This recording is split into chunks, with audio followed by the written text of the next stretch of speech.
This ABC15 Flash Briefing is sponsored by Sanderson Ford. All roads lead to Sanderson Ford. Hello, I'm Megan Thompson with your top stories on this Friday from ABC15 Arizona. Friends, classmates, and community members all surrounding the family of 16-year-old Preston at a memorial in his honor last night.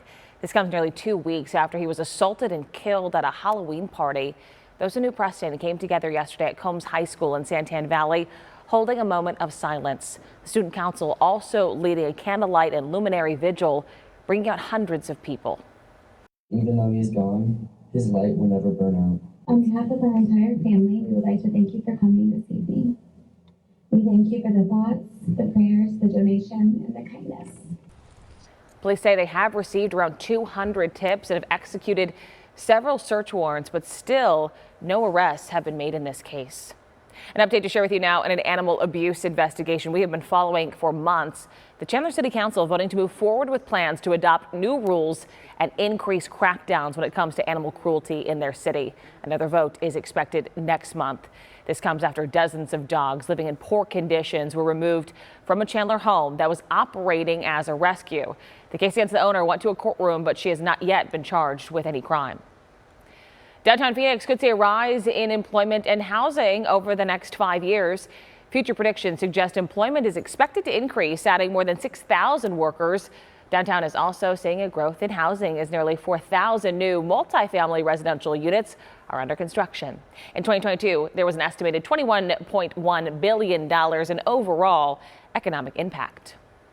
A Valley apartment complex changed its parking rules, and a tenant wanted to know his rights, so he reached out to our Let Joe Know team. Here's what Joe Ducey was able to figure out. More than 1,100 Arizona consumers turned to our Let Joe Know team for help last month. Some just want answers and understanding their rights. Tim let us know he received this email from his apartment complex, Tides at Deer Valley, notifying residents of a new policy. They're not allowed to back into a parking space or they'll be towed. Tim tells us he's disabled and his assigned spot has a pole, making it impossible to open his door fully if he doesn't back in park. He's currently waiting for new tags allowing him to use disabled parking spots. We called and emailed Tides at Deer Valley repeatedly, asking why they're changing the parking policy and if exemptions will be made for people like Tim.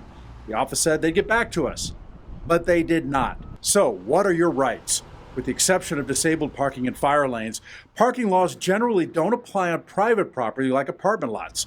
Ken Vogt, founder of Arizona Tenants Advocates Association, says it's a contractual issue. Unless it violates some other law, which would be included in the Landlord-Tenant Act as a supplementary provision of law, it's an agreed contractual term, and there's nothing you can really do about it. While back-in parking isn't necessarily illegal, it is against apartment rules. So why would an apartment care how someone parks? Well, in Arizona, only rear license plates are required, so if someone backs in, it's going to be hard to check plates and tags. Know your rights. We put links to the Arizona Residential Landlord and Tenant Act online at abc15.com/letjoeknow. I'm investigator Joe Ducey. If you got a problem, let me know. The Yotes are back in action tomorrow night, taking on the Nashville Predators. You can watch all the action live on Antenna TV, channel 15.2 or Cox channel 95.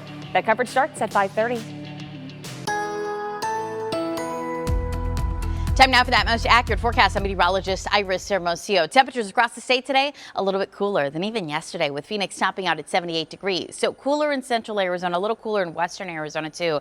A bit milder in spots like Flagstaff though today, with highs in the low 50s. But a cool fall day across Arizona with near normal temperatures and lighter winds today too. Those winds have been a factor the last few days, but you can see today those winds stay below 10 miles an hour in most of our state. Even spots like Bullhead City that have been dealing with windy conditions the last few days will enjoy some lighter winds today. Temperatures then start to trend up for Veterans Day weekend. Saturday, look for a high of 82. Then we're into the mid to upper 80s Sunday into early next week. It'll get milder in northern Arizona too, but look what's coming our way potentially by the middle to later half of next week. Another storm system to track, and that one looks to bring about a 40 to 50% chance for rain across much of our state, including here in the valley. We'll see how things shape up as we get closer, but those rain chances start as early as Wednesday, and then we cool off as those rain chances increase Thursday.